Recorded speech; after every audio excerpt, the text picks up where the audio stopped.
You're tuned into NAC Car Culture, your home of tough muscle cars, classic cruisers and high-performance imports. Proudly brought to you by NAC Insurance, specialists in modified and high-performance cars. Mount Shop, undercar specialists. And Teng Tools. Get organised. Coming up in this week's episode, Zen's custom wide-bodied 1JZ Toyota Chaser, an intended daily driver that got way out of hand. We gatecrash VID Drift's Hamilton workshop as they put in the big hours leading into the D1NZ series. And we get tech at Auckland's Marsh Motorsport. First up though, we're headed to the Waikato for the Hampton Downs 101. But we're not there for the supercars. Nope, something a little more in line with NAC car culture. And that's the opening round of the NZ Central Muscle Cars. Old cars going a whole lot faster than the factory would have dreamed of. You go down the back straight there and the bonnet looks like it's going to fly off the car, you know. It's the car rattles, it makes a whole lot of noises, and I think that's what it's all about at the end of the day. Like, they're basically overpowered and undertired, so they're fun to slide around, and they keep you on your toes. Like, they're a fun car and you can hang them out and they will stick there, and yeah, fun cars to drive.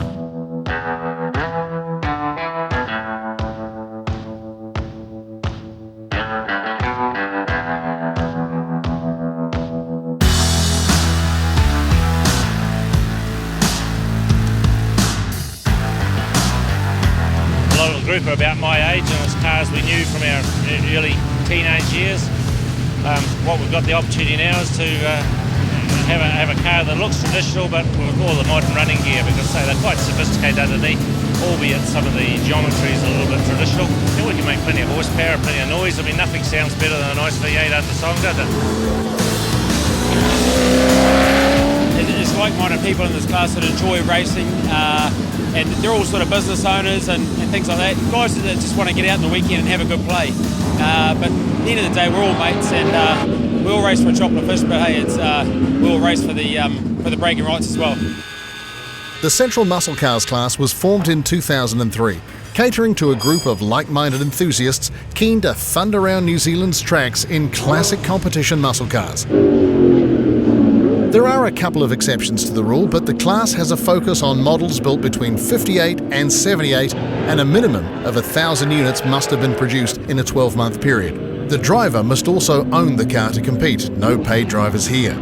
The class is split into two groups. While still pretty restrictive, Group 1 allows concessions for wheel size, the use of composite panels, and a bit of an upgrade in the braking department. Group 2 is more for the purist. Cars you see in Class 2 will look a lot like the ones on the road, but the ones in Class 1 like this have a little bit more going on with the wheels and body kit and stuff like that. You've got to try and run the original block that came out in the car. You're allowed to do modifications to the suspension and things like that, but you can't highly modify different things like to the car, like structural, like the firewall and things like that. Given the limited production era, Ford and Chev's bestsellers make for an obvious starting point for many in the series. Not so for Tony Galbraith though, who took it as an opportunity to stand out from the pack. Because we could.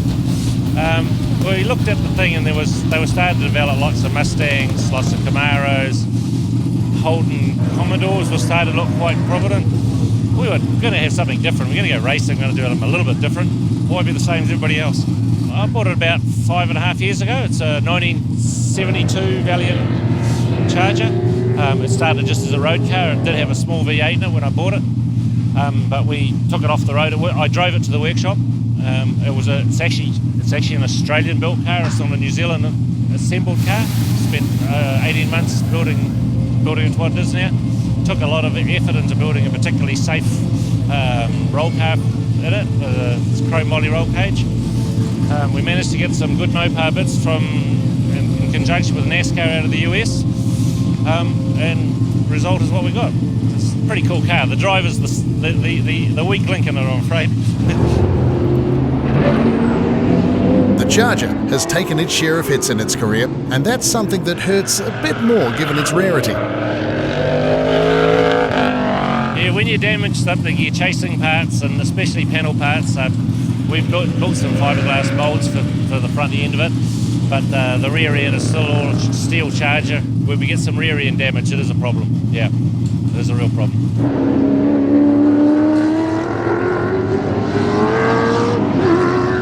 We've been running anywhere between the 5 and 10 for the last wee while. Let's say if we get close to the front end of that, that'll be a good place. I think there's the reality, we've got some very, very good drivers here that they're way beyond my ability to keep up with them. I can accept that. I don't have a problem with that. So yeah, we just run, have fun, stay out of trouble, not damage it. That would be good. And hopefully the end of the weekend, load it in the trailer, and we're done. And that goal is a pretty common one. P1. There's only one. Oh, hey, no, look, I'll just be happy to finish tidy and have no damage. Because we've got back-to-back weekends, we've got the supercars next weekend, so if we get damaged, then it's going to hurt us. Mine's a 1977 Tirana A9X hatch. It is running a new engine in there now, Torque Power from Australia, which is a 406 cube Holden engine. And we're currently running about 748 horsepower and 592 newton meters of torque. I guess I've always had the bug as a young fella, but obviously budgets is the big thing. Years ago I went to Pukekohe and watched the mini challenge, and I thought that's a good entry level for me, so I got into that, and from there I thought, I need some more grunt. And looked at the muscle cars, and sort of appeals to my era, but just the sound of them and things like that. Every car sounds different, so just the excitement, and now of course I can actually afford to do something like that, so yeah.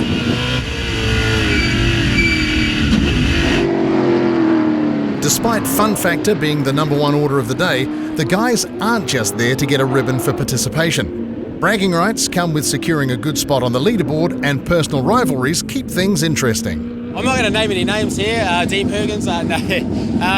Hey look, there's obviously some hard charges up the front, and we race pretty hard, but at the end of the day we are mates, but yeah, there's some rivalries, all right. I mean, there's Ford Holden for one. And although you might spot a few grey hairs on many of the Central Muscle Car wheelmen, the class has welcomed a few young guns of late. No, there's a couple of us younger guys in the class. Myself, David Hopper, he's similar age to me. Andy Knight made a few runs last season. He's one of the younger guys too. So yeah, no, there's been a bit of a change in the last 12 months or so with a couple of younger guys showing face, which I think is pretty cool. Yeah, and then we've got guys like Bruce Anderson who are still racing at 67. So fair range in age. It probably stemmed back from when my father used to race. My dad used to race at the ex-Anderson brothers. We've got the Mustang over there. He raced their XE Falcon back in the day, and then we originally planned to put me in that at some point, but it got stolen, so we brought that for $500 off the side of the road and built it up into a race car. Well, Ken Hopper did. Essentially, it's got a dart block Windsor. We started with the Cleveland and then just had oiling issues from day one, essentially, and the dart block was the way to go to make a bit more power and cube. So it's a 411 running C3 heads, makes about 700 horsepower and 580 foot-pound of torque, so good torque. Not up there with the horsepower with some of the others in the class, but nice strong motor and pulls from low end of the rev range. So yeah, I'm really happy.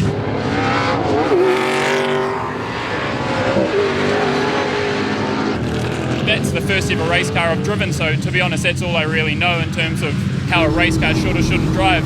I have driven a V8 Super Tourer since, which is chalk and cheese in terms of the way it stops and handles. The power is more impressive in this than the Super Tourer, but yeah, no, they're cool cars to drive, that's for sure. Being just a bit more old school, like it's kind of a semi-slick tyre essentially, and a lot of power and no aids. It's your right foot, and that's how you control it. Round 1 proved a big success, timing out with the inaugural Hampton Downs 101, showcasing the class to a wider audience than it's used to. John Midgley picked up wins in 2 of the 4 races, with Gary McKelvey and Shane Wigston taking 1 each. But as was the theme with all we caught up with, a podium spot isn't everything here. Hey, look, at the end of the day, we're all mates. On the track's a different story. Pull the helmet on and it's game on, but we generally have a barbecue every Saturday night, and we all have a few beers and tell some stories, and we have a good laugh. I don't think winning is the be-all and end-all for most of us.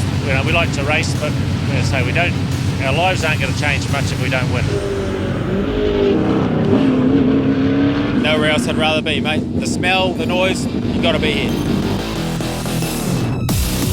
And still to come on NAC Car Culture, tech tips from engine gurus Marsh Motorsport, Zen's wide-bodied 1JZ Chaser, and gate crashing the VID Drift Workshop as they get down with the pre-D1NZ Thrash.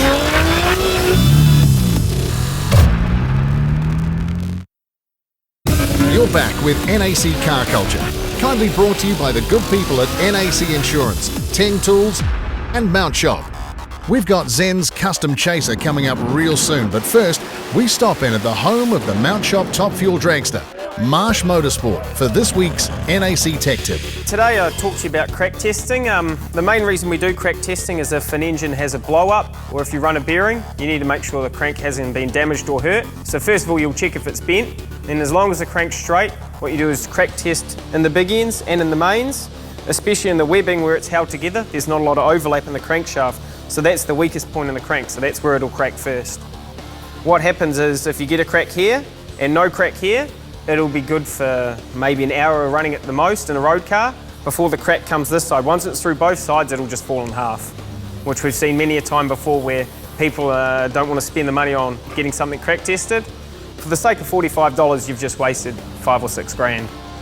To crack test a crankshaft is actually fairly simple, same as doing a cylinder head or a conrod.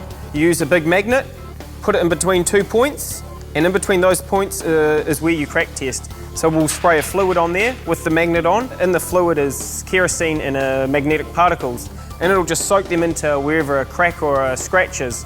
So then when you shine a blue light over it, it'll highlight one spot, and that's where it's cracked. If you've got no highlights, you've got no cracks, you're good to go. It's not a long process, it'll take half an hour to do a crank and a set of rods, but it'll save you a lot of hassle in the long run. Thanks, Anthony. Okay, time now to check out this week's Mount Shop feature car. Meet Zen and his wide-bodied 97 Toyota Chaser. I've always read performance car magazines since I was young. I never knew much about cars until I actually started my apprenticeship, and yeah, I guess like a car bug thing, like it really never goes away. People have different hobbies, and well, my hobby is the cars.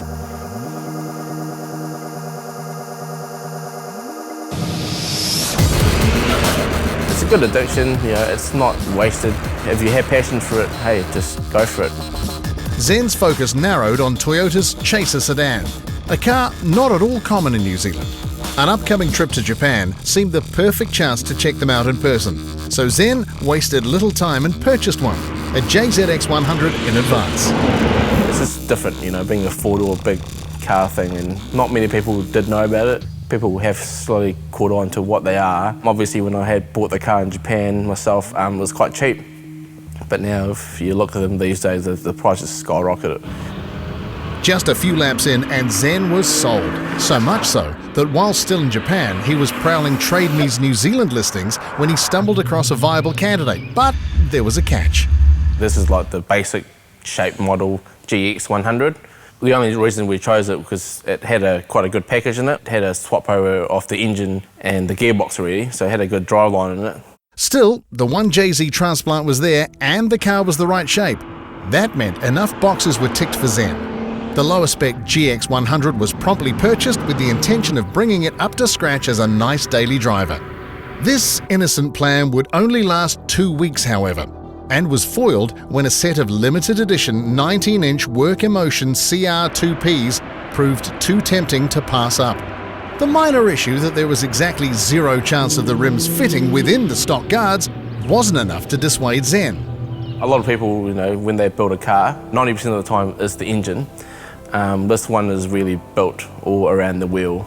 There were only like 100 set made worldwide. We never knowing how it was going to fit on the car, and yeah, so we just put it on, and then the rest of the bits just went around it just to make it fit. The solution came in the form of a full Traum body kit with 50mm wide body guards custom shaped by friend Jono Smith. Origin Labo canards and a carbon fibre roof spoiler were added, while the bumper received more custom work to house the GT86 fog light. Under the bonnet, the previously transplanted 2.5 litre 6 was given a going over. So the 1Js stand up to about 500 horsepower. So all we did was just Synco manifold, bit of cam work, valve springs, just your simple head work, nothing too serious. No, I mean, it's not a competition car that I'll be racing all the time and having the bonnet up and fixing things. I just like to enjoy the drive, and the power's there when it's there. Zen chose to keep things simple on the suspension side, with a set of BC coilovers, a strut brace and adjustable arms. The car's low stance makes navigating the shaky city a bit of a challenge. The car itself looks very, what people say, not really practical. When you actually, if you're in the passenger seat, it's actually quite comfortable.